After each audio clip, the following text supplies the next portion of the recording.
Salamat din.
Dalam 2 hari ini ya. Dalam 2 hari ini berarti kemarin pada di Bidang Bate, Tanah Rata, Tualang Batik, Dalam, Tualang Perlak,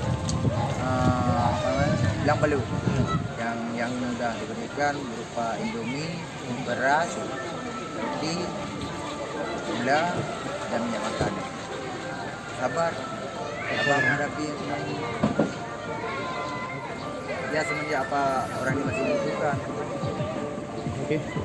Ya harapannya semoga korban tetap sabar walaupun ada musibah seperti ini, dan bantuannya semoga dapat bermanfaat bagi bagian banyak korban yang sudah terkena musibah ini.